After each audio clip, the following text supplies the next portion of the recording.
Hi, welcome back to my channel. Thank you for watching and for subscribing. And if you're just visiting, please consider subscribing.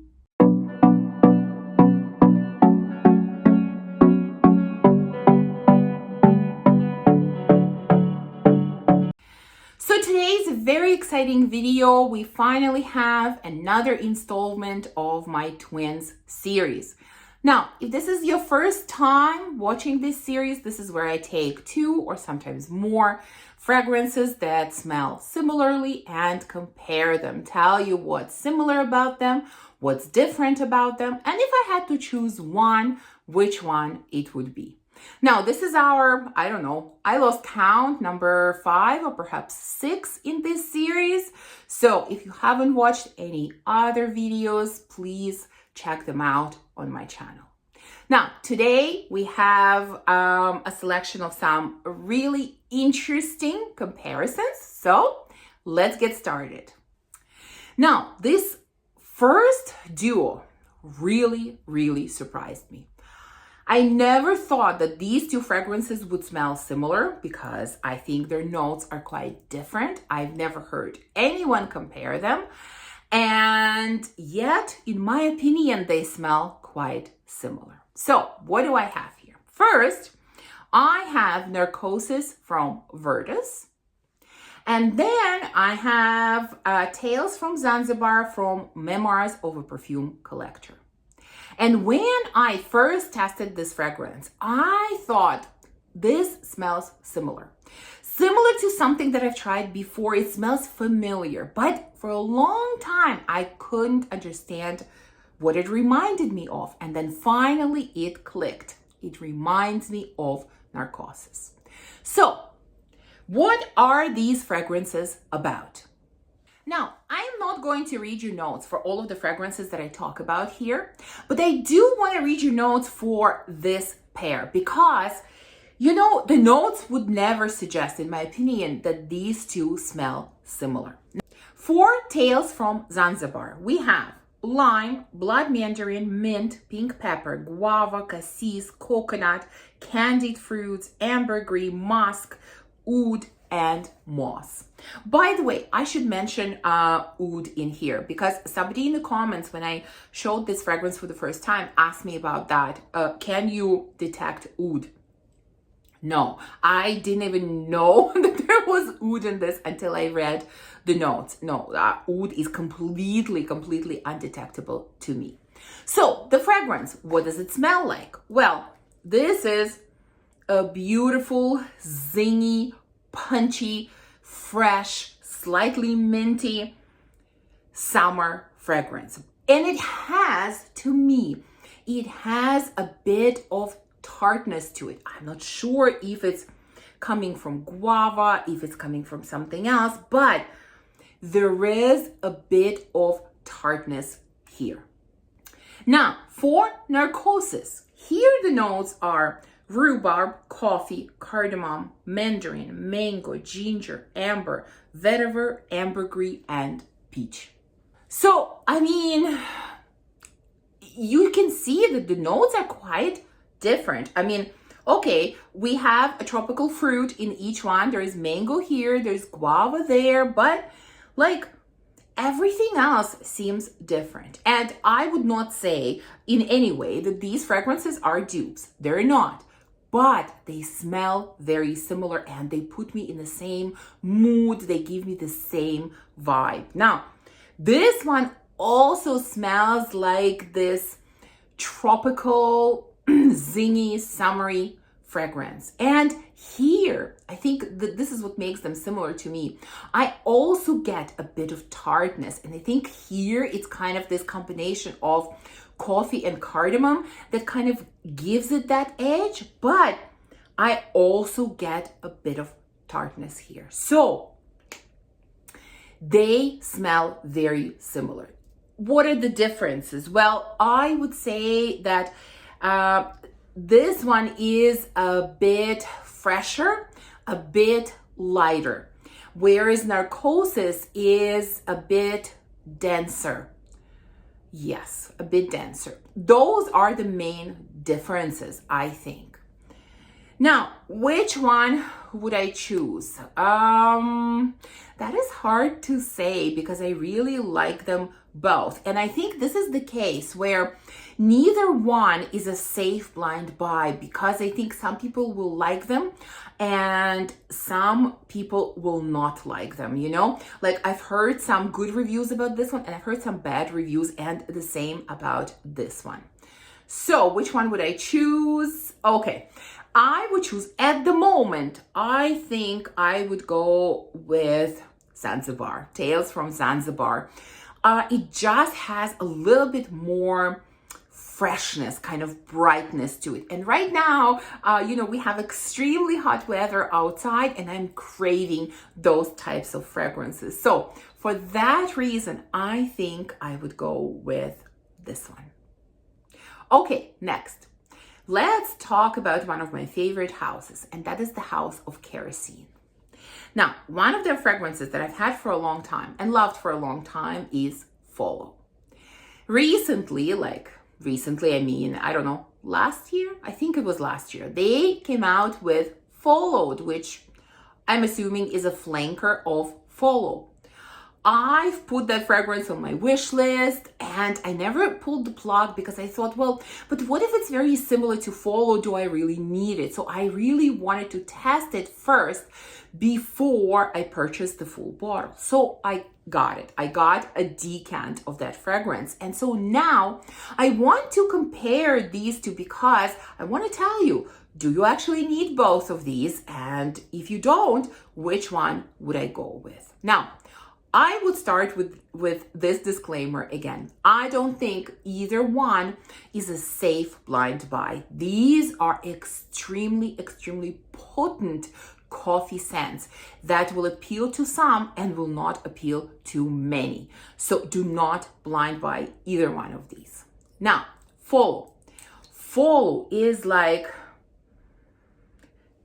very black, very strong coffee, like an espresso, you know? It doesn't have any milk or cream in it. Originally, it's as if it doesn't have any sugar or sweetness in it either. As it develops on the skin, the sweetness definitely comes out, but initially it's just this black, unsweetened espresso. Some people say it smells like burnt coffee, and I can definitely understand where they're coming from. To me, it does not, but it certainly makes sense. Like I said, it's extremely strong, unsweetened black espresso. Now, Followed. I don't remember the notes and I'm not going to read them here, but this one is apparently, from what I heard, is supposed to be kind of slightly more, let's say, wearable coffee scent, maybe not quite as strong, maybe a little bit sweeter, maybe it has a bit more sort of milk attitude. I don't know, it's just not supposed to be quite as strong. One thing I will say is that both of these fragrances are beasts, extremely, extremely strong. And this one, Followed, is even stronger than the original Follow. I mean, when the decant first came, I sprayed it on a blotter and my whole house smelled like this fragrance. The blotter stayed in my room. I came in the next day and the room still smelled like this fragrance. In fact, it stayed on the blotter forever. It's so, so strong. So for that reason, I'm not even spraying it now because I can smell it from this decant so, so strongly. Now, this one is definitely not as strong, but what I mean by that is it's not that super, super strong espresso. This perhaps is coffee with some sugar in it. I still don't think there's any milk or cream added to it, but there's definitely some sugar added to it and I can smell it from the very beginning. And as it develops on my skin, it becomes sweeter. The same thing happens with Follow, only, it starts not being sweet at all and it becomes sweeter with time, whereas this one starts out being sweet and it becomes more and more sweet. So, comparing these two, Do you need both? In my opinion, you don't. I think they are similar enough where really there's no need to have both. And that is why I've taken followed from my wish list. I definitely don't need a bottle of it because I think it's quite similar to follow. But if somebody didn't have either one and wanted to purchase one, which one would I recommend? Now, I think some of you might disagree with me, those of you that have tried both. But for me, I would actually go with the original.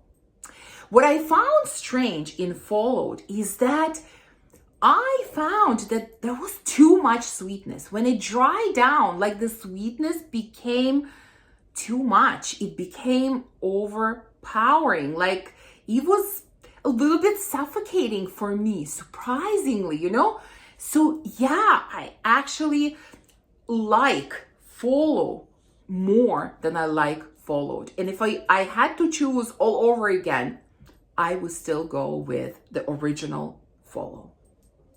Now, if you watched my Simone Andreoli video, which came out not too long ago, I mentioned there that I will be talking about a few of their fragrances in my next installment of Twins video. And that's what I'm gonna do today. Let's start with Glaze Ecstasy. Now, this one is very difficult to find. It was limited edition to a specific store or a specific country. I don't know. But I mentioned in that video that there is another fragrance that is very similar to it, that is less expensive and much easier to find. What fragrance is it? Well, it is, if I pronounce it correctly, Buon Talenti from Perfume Collection. Now, I have a sample of this one. Actually, this is my second or third sample, so I've tested it quite extensively, and these fragrances are very, very similar. Now, again, I'm not gonna go into notes. Basically, both of these are really kind of sweet, fruity, gourmand scents. I think both of them have raspberry in them. There is whipped cream. There might be some other fruits or berries.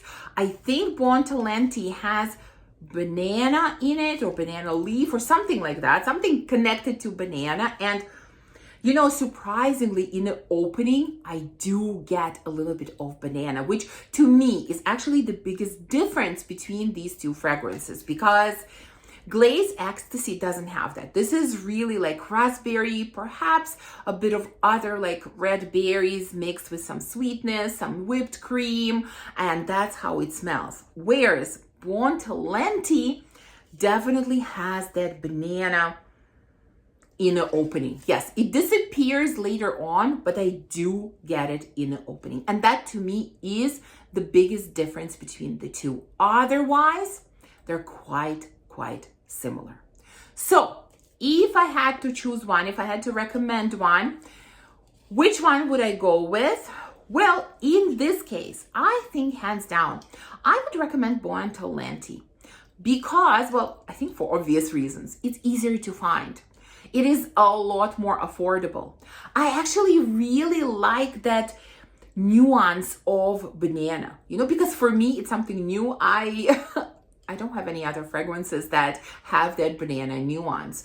So yeah, for all of those reasons, I think I would go with this one. And so if you're after Glaze Ecstasy and you can't find it, don't worry about it. Just go with Buon Talenti from Perfume Collection.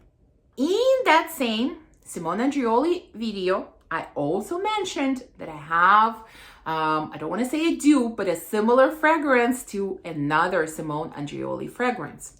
The one I was referring to is Pacific Park. And since I did that Simone Andreoli video, yes, I purchased a full bottle of Pacific Park, because if you watched that video, you would have seen that I had a decant of this. Yes, I have a full bottle now because I really like this fragrance. But this fragrance is definitely not unique. Now, what does it smell like? Well, this is your, again, really sweet, fruity scent. It has cotton candy in it, which is one of the strongest notes here. Like, it's slightly I don't know, tropical coconutty. Again, don't remember the notes, but I know that there is cotton candy in here for sure. And that is the strongest note that I get. What is it similar to? Well, this is actually similar to a very affordable, inexpensive fragrance, which is Viva La Juicy from Juicy Couture. Now, I have the gold version, which is just a touch different, although you can compare it as well.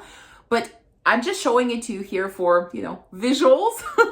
But if I had the original Viva La Juicy, it would be extremely, extremely similar to this one. The difference with gold is just that it is sweeter, like it has more sugar in it, but it also, I think, has cotton candies, it has some red berries, I don't know what else, vanilla, but it's also very, very sweet. So these fragrances are extremely similar.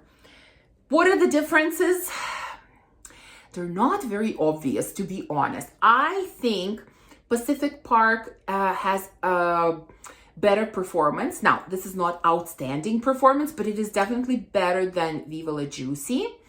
And I feel like it's a little bit more balanced, like it's slightly rounder, it's slightly better put together than Viva La Juicy. But scent profile is very, very similar.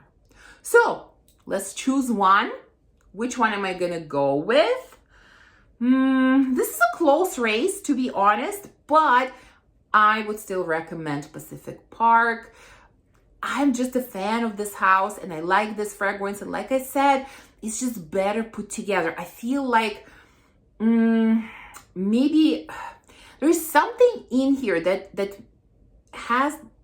makes it a little bit more sort of grown-up scent, whereas in Viva La Juicy, just the opposite, it feels a little bit more juvenile. And I can't really explain why or how, but that's kind of how I feel, and that is why I would recommend this one. But if you can't find this one, if you can't afford this one, there's nothing wrong with Viva La Juicy. As you can see, I still have it and I still enjoy. Scent profiles are really, really similar. Next, let's compare 3 fragrances, 2 of which are, I guess, newer releases and have been talked about quite a bit on YouTube. And I'm going to compare them to an older fragrance that I have in my collection. Now, the 2 new ones that I'm talking about are Bora Bora from Giardini di Toscana. There is Lust for Sun from Juliet Has a Gun. And I'm going to compare them to Soleil Blanc from Tom Ford. This is a travel spray. So which one should we start with? Let's start with Lust for Sun. Okay, a while back, maybe a couple of months ago, so many people have been talking about this fragrance. I know it's been sent in PR to many, and I got this, I don't know, gift with purchase from Sephora, I think. Now, what does it smell like? Not going into the notes, but all of these are these beachy suntan lotion types of scents. This one, to me, smells like suntan lotion, like pure suntan lotion. I am not a fan. I'm not a fan of this one. I know there are florals here and there's coconut in here and whatever else, but this is very much suntan lotion, sunscreen, whatever. Something like that. Yes. Sunscreen, suntan lotion, that's what it smells like. To me, I am not a huge fan of this one. Next, let's go to Bora Bora from Giardini di Toscana, which also has been making rounds on YouTube. And this one, I mean, like I said, all of them kind of fall in the same category, but there are differences between them. This one, on the other hand, is extremely floral to me. It's very, very floral heavy. Yes, it has that suntan lotion vibe to it as well. It's definitely beachy, but white florals are extremely, extremely strong in here. For me, they're way too strong. This is not my cup of tea, so I am not a huge fan of this one either. Oh, and I should also mention that Juliet has a gun, you know, it doesn't have the best performance, just like all the other fragrances from that house. At least that's been my experience. Now, let's go to Tom Ford Soleil Blanc. Like, this is one of the oldest fragrances in my collection. This one also has that, you know, beachy suntan lotion vibe. But I find that this one is the most balanced of the three. Like, I do get a balance of coconut, suntan lotion, florals. You know, everything is done in moderation, and everything is blended together really, really nicely. Yes. So I think in this case, I mean, let's not drag it out. The choice for me is obvious. I hands down would recommend Soleil Blanc from Tom Ford over the other two. For me, this is by far the best. And I have one more comparison, which I'm going to do extremely quickly because I have talked about both of these fragrances before, but I still get questions about them. So I wanted to put them in this twins video where we would clearly have the comparison between the two. And so if anyone asks, you know, they can easily check out this video. Now, I'm talking about Fleur Narcotique from Ex Nihilo and Valaya from Parfums de Marly. So both of these are these musky, floral, fresh, slightly sweet, very lightly sweet fragrances where orange blossom is kind of the star floral. What are the differences? Valaya is fresher, much fresher. In fact, in the opening, it's a bit more masculine than Ex Nihilo. And it is more musky than Ex Nihilo, than Fleur. Definitely more musky, fresh, less sweet.